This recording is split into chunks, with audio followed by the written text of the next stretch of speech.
Hello dear student, good morning, welcome to this class. देखो आज के क्लास में हम लोग क्या पढ़ने वाले हैं, मेरा नया बचपन। तो इस जो कविता है वो आपके पेज नंबर 60 पे दी गई है। तो सबको ये 60 पेज नंबर ओपन करना है और साथ ही में पेंसिल और नोटबुक भी रखना है, क्योंकि थोड़ा सा जो हार्ड वर्ड्स है उसको आप लोगों को क्या करना है, यानी कि कैरी करना है, समझ लेना है ना। तो ये कविता जो है वो किस पर डिपेंड है कि आपके बचपन, यानी कि आप जो है वो बचपन में ही है अभी भी, है ना। जैसे कि आपकी जो एज है वो आपकी जो एज है वो बचपन जैसे ही है, मतलब थोड़े से आप अभी भी बचपन जैसे हरकतें कर सकते हो, बचपन जैसे खेल कूद सकते हो, बचपन जैसे जी सकते हो। तो यही सब चीज़ें जो है आज इस कविता में हम लोग पढ़ने वाले हैं। तो जो कवि है सुभद्रा कुमारी चौहान, इन्होंने इस कविता में क्या बताया है कि जो उनका गुजरा हुआ जो बचपन है उन्होंने उनके बेटी के साथ अभी वो जीना शुरू किया है, यानी कि उनकी जो बेटी है वो अभी छोटी है, वो अपने बचपन में खेलती है, कूदती है, खेल कूद कर रही है, यानी कि बहुत सी चीज़ें जो है वह कर रही है, अपनी मनमर्जी करना, इधर उधर झांकना, ये सभी जो चीज़ें हैं, अपने जो भी शौक़ होते हैं, यानी कि हमने जो जुनून होता है, जो जोश होता है, वो कब होता है, बचपन में होता है। जो भी हम लोग नई नई चीज़ें करते हैं, जैसे कि हम लोग बचपन में होते हैं तो हम लोगों को क्या होता है, ज़्यादा से ज़्यादा मिट्टी का शौक़ होता है ना। आप भी मिट्टी से खेलते हो, यानी कि मिट्टी से खेलते हो और खेलते खेलते खा भी लेते हो। तो यही सब चीज़ें आज कवि ने इस कविता में बताई है। उन्होंने अपना जो बचपन है उनके बेटी के साथ अभी फिर से जो यादें हैं उनकी वो ताज़ी हो गई है और उन्होंने उस बचपन को जीना शुरू किया है। तो आज इस कविता में हम लोग यही पढ़ने वाले हैं। तो सबसे पहले कविता को हम लोग बोल लेते हैं। बार बार आती है मुझको मधुर याद बचपन तेरी। जैसे कि पहले स्टांजा में, यानी कि पहले पद्य में दिया है कि बार बार आती है मुझको मधुर याद बचपन तेरी, गया ले गया तू जीवन की सबसे मस्त खुशी मेरी। देखो बार बार आती है मुझको, यानी कि जो कवि है वो क्या बोल रही है कि बार बार आती है मुझे मेरे बचपन की जो याद है मुझे बार बार आ रही है। मुझे मैंने जो बचपन जिया है, यानी कि उन्होंने बहुत से सब लोग भी करते हैं, जैसे कि खेलना कूदना, उछलना गाना, अपना मचलना, अपनी मनमर्जी करना, ये सभी चीज़ें हम लोग बचपन में ही करते हैं। अपना जो भी एक आनंद होता है वो अलग ही होता है। तो उनको अपने इस गृहस्थी के कारण उनको उनकी जो बेटी है वह अपने बचपन में बहुत सी चीज़ें कर रही है, इसीलिए उनको भी उससे क्या मिल रहा है कि वो भी अपना एक बचपन फिर से जीने लगी है। तो इसीलिए उसे उन सभी चीज़ों को देखकर, उनके बेटी को देखकर उन्हें ऐसा महसूस हो रहा है कि मुझे, यानी कि उनको याद आ रही है अपने बचपन की। मधुर याद बचपन तेरी, गया ले गया तू जीवन की सबसे मस्त खुशी मेरी। यानी कि देखो उनको अपने बचपन की याद अभी भी आ रही है, लेकिन अभी उनका जो बचपन है वो तो चला गया, पर अभी भी वो अपने बचपन में अपनी बेटी के साथ अपना खोया हुआ बचपन फिर से दोहरा सकते हैं। तो यहाँ अपने जो बचपन की एक अनोखी यादें होती है वह अभी ताज़ी हुई है। तो सबसे मस्त खुशी मेरी, यानी कि मेरा जो बचपन था वह एक सबसे अलग था, और यही उन सब में मैंने भी बहुत सारी खुशी दी है। तो चिंता रहित खेलना खाना, वह फिरना निर्भय स्वच्छंद, कैसे भूला जा सकता है बचपन का अतुलित आनंद। देखो हम लोग जब भी बचपन में होते हैं, आपने भी छोटे बच्चों को देखा है, वो कभी चिंता करते हैं क्या? नहीं करते। तो चिंता रहित यानी कि आज़ादी के साथ हम लोग अपना खेल सकते हैं, कूद सकते हैं, अपनी जो भी मर्जी चाहे वो कर सकते हैं। तो वह फिरना निर्भय स्वच्छंद। निर्भय यानी कि हम लोग किसी पे डिपेंड नहीं रहते, अपने खुद के मन से खुद का जो भी करना है वो करते हैं। तो कैसे भुला जा सकता है बचपन का अतुलित आनंद, और हम लोग इस आनंद को यानी कि हमारे जो भी बचपन की यादें हैं उसको हम लोग कभी भी भूल नहीं सकते। तो रोना और मचल जाना भी क्या आनंद दिखाते थे, बड़े बड़े मोती से आंसू जयमाला पहनाते थे। देखो आप सभी लोग भी जैसे कि बचपन में होते हैं, छोटे छोटे बच्चों को देखा है वो कितना रोते हैं, छोटे छोटे चीज़ को लेकर वो रूठ जाते हैं, रोते हैं। तो उसी तरह रोना और मचल जाना भी क्या आनंद दिखाते थे, यानी कि हम लोग कभी रोते हैं तो कभी हंसना कूदना करते हैं, यानी कि हम लोग मचलते ही रहते हैं। तो क्या किस तरह आनंद दिखाते थे, मतलब कि उस समय की जो बात वह सबसे अलग थी। तो उस समय यानी कि बड़े बड़े मोती से आंसू जयमाला पहनाते थे।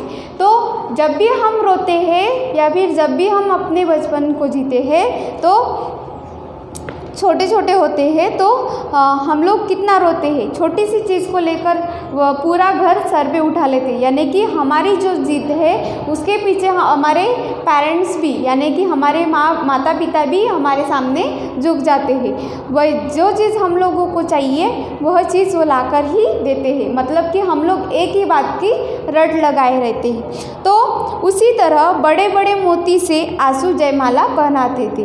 तो मानो कि छोटी छोटी जयमाला पहनाते थे, जैसे कि हमारे आँखों से आंसू बहुत सारे बहते हैं।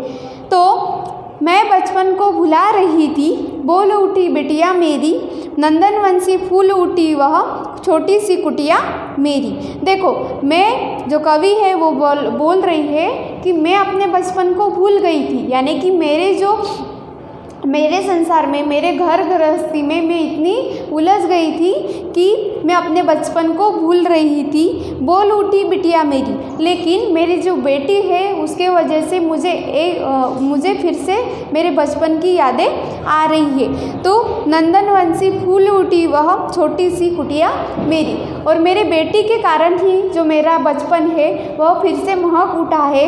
मैंने जो बचपन में किया है या फिर मेरी जो बचपन की जो भी हरकतें हैं, जो भी चीज़ें मैंने महसूस की है, जो भी आनंद लिया है, उस सभी को मैं अपने बेटी के साथ भी फिर से एक बार दोहरा सकती हूँ। तो और यही सब कारणों की वजह से, यानी कि उनके बेटे की वजह से उनका जो घर है एक नंदनवंशा खिल गया है, यानी कि उनके घर में हर समय पर खुशी आनंद यही सब चीज़ें होती है।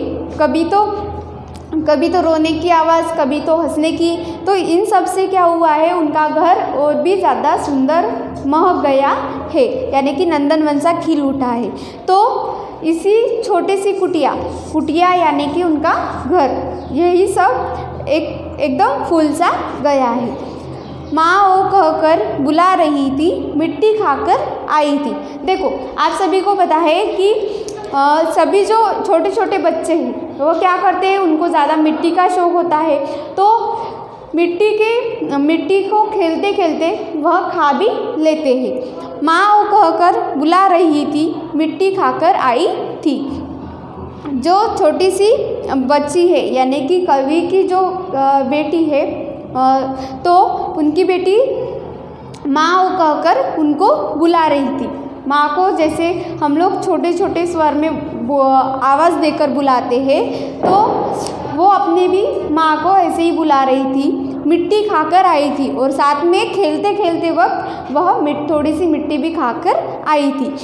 कुछ मुँह में कुछ लिए हाथ में मुझे खिलाने लाई थी, और कुछ हाथ में लेकर और कुछ मुंह में, यानी कि खाते खाते खेलते वक्त खाना भी और कुछ हाथ में भी लेकर उनके पास माँ कहकर उनको बुला रही थी।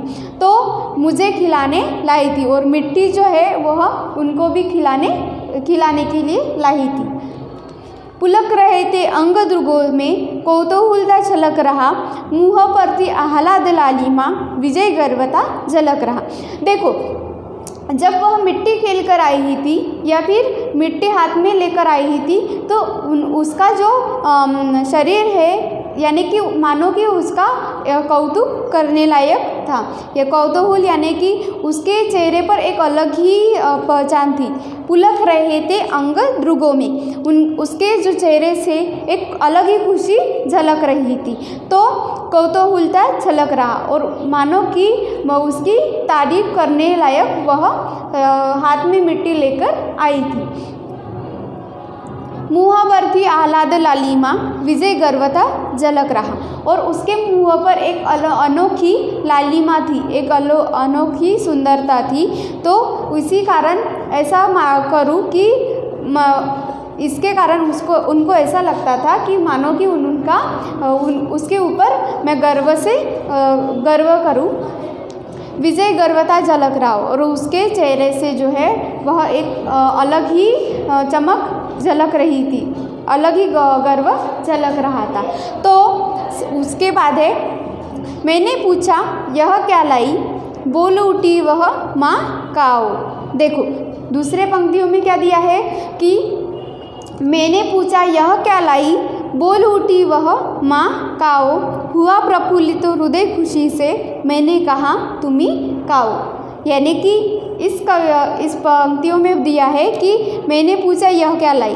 कवि ने क्या पूछा, उनके बेटी को कि यह क्या लाई, है ना। तो बोल उठी वह माँ काओ, यानी कि उन्होंने जब पूछा तो उसने क्या जवाब दिया कि माँ काओ। माँ काओ का अर्थ होता है कि माँ तुम भी मिट्टी खाओ, ऐसा उसका कहना था। तो हुआ प्रफुल्लित हृदय खुशी से, मैंने कहा तुम ही खाओ। तो मेरा जो हृदय है वह खुशी से महक उठा, यानी कि मेरे भी मन में उसे देखकर मेरा मन जो है वह खुशी से भर गया और मैंने उसको कहा कि तुम ही खाओ, यानी कि इस जो मिट्टी है वह तुम ही खाओ। पाया बचपन मैंने फिर से, बचपन बेटी बन आया, उसकी मंजुल मूर्ति देखकर मुझ में नवजीवन आया। देखो जो कवि है उन्होंने क्या इस बचपन को फिर से पाया है, किसके कारण, उसके बेटी के कारण। तो पाया बचपन मैंने फिर से, उसके बेटी को देखकर वो अपने बचपन की जो भी यादें हैं वही उनकी ताज़े हो रही है। तो बचपन बेटी बनाया और मेरे बेटी के कारण मेरा बचपन फिर से महक उठा है। उसकी मंजुल मूर्ति देखकर, मेरी जो बेटी है मंजुल यानी कि सुंदर, तो उसकी सुंदर मूर्ति देखकर मुझ में एक अनोखा यानी कि नवजीवन आया, मुझ में भी एक नया जीवन आ गया है। मैं भी उस बचपन को फिर से जीने लगी हूँ। तो मैं भी उसके साथ खेलती खाती हूँ, तुतलाती हूँ, मिलकर उसके साथ स्वयं मैं भी बच्ची बन जाती हूँ। देखो उन्होंने क्या कहा है दूसरे पंक्तियों में कि मैं भी उसके साथ खेलती हूँ। जो मेरी बेटी है तो उसके साथ मैं भी खेलती हूँ, खाती हूँ, तुतलाती हूँ, और मैं उसके साथ खेलती हूँ, खाती भी हूँ, यानी कि और तुतलाती भी हूँ। जैसे कि छोटे बच्चे जब बोलते हैं वह तुतला के बोलते हैं, यानी कि उनके जो आवाज़ में है एक एक जो शब्द होता है वह थोड़ा सा अटक जाता है। तो उसी तुतलाने में, खाने में मेरा जो बचपन है और ज़्यादा सुंदर हो गया है। तो मैं भी उसके साथ खेलती हूँ, खाती हूँ और तुतलाती भी हूँ, मिलकर उसके साथ स्वयं मैं भी बच्ची बन जाती हूँ, और उसके साथ मैं भी क्या बन जाती हूँ, एक बच्ची बन जाती हूँ। तो यही सब चीज़ों को, जैसे कि तुतलाना, खाना, मचल जाना, तो यही सब चीज़ें कवि ने एक बार फिर से उसका आनंद ले रही है।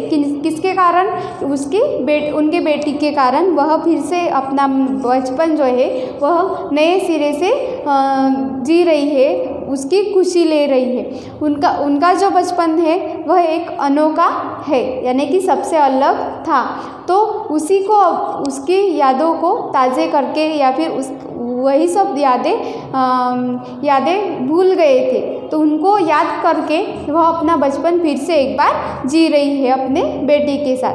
तो सभी ने इस बचपन को जिया है, यानी कि आप भी छोटे थे तो आप भी अपनी मनमर्जी करते होगे, किसी का सुनते नहीं होगे, या फिर अपने मम्मा को परेशान करते होगे, माता पिता को, है ना। उनका अपनी जो भी मनमर्जी हो हम लोग करते हैं, और कब करते हैं? बचपन में। तो यही सब चीज़ों का आनंद हम बचपन में ही ले सकते हैं। तो इसीलिए सबको अपना बचपन जो है वह अच्छे से जीना चाहिए, यानी कि जो बचपन होता है, बचपन एक अनोखा होता है। जो बचपन की अगर हम लोग बड़े होते हैं तभी हम लोगों को बचपन की याद आती है कि हम लोग बचपन में कितना कुछ करते थे। वह चीज़ें जो है वह अब हम बड़े होकर नहीं कर सकते, क्योंकि हम लोग अपने इस दिनों में इतना कुछ बीत जाते हैं, यानी कि इतना कुछ ढल जाते हैं कि हम लोगों को कभी मौका ही नहीं मिलता। तो आज इस कविता से हम लोगों को क्या सीखा? हम लोगों ने क्या सीखा कि जो कवि है वह अपने बचपन की यादें जो है वह ताज़े कर रहे हैं। हम लोगों को भी ऐसा ही करना है, यानी कि हमारा जो बचपन है एक अनोखा ही होगा, है ना। तो सबको समझ में आया इस कविता को? सबको यह कविता समझ में आ गई होगी। Okay student, thank you.